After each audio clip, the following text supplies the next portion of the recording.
আমরা অ্যাকচুয়ালি এখন আসছি মানিক মিয়া এভিনিউতে। তো এখানে এসে আমি যেটা দেখলাম সেটা হচ্ছে যে আদর্শের কখনো মৃত্যু হয় না। তো এটাই আসলে আমি একটা সারাংশ এখানে খুঁজে পেলাম। তা আমাদের সবার প্রিয় সৈকত ভাই, আপনি যদি শিক্ষার্থীদের উদ্দেশ্যে এক লাইন বলেন, কারণ এখানে অনেক শিক্ষার্থী অ্যাকচুয়ালি অ্যাক্টিভ করতে পারে না, তাই যদি কিছু বলতে পারেন।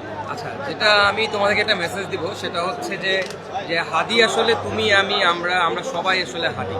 হাদি যে বিপ্লব বাংলাদেশে শুরু করেছে সেটা অব্যাহত রাখার ধারাটা কিন্তু তোমাদেরই একটা সময় হাতে তুলে নিতে হবে। কারণ এই দেশের যত পরিবর্তন, যত অন্যায়, এগুলোর এগেইনস্টে তোমাকে দাঁড়াইতে হবে। আচ্ছা, আমাদের সাথে আমাদের সবার প্রিয় শুভাইও আছে, সেও আজকে এখানে এসেছে।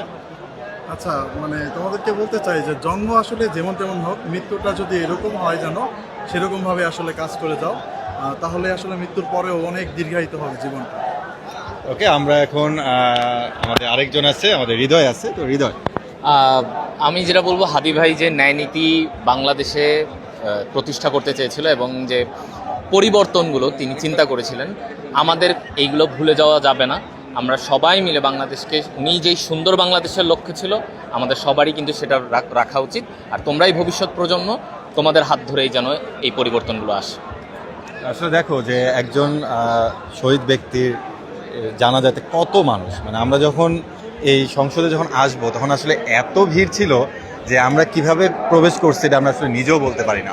তো এখানে আসলে লক্ষাধিক মানুষজন আছে। তো এটা আসলে তোমরা যদি সামনাসামনি কখনো না দেখো তাহলে সে বুঝতে পারবা না।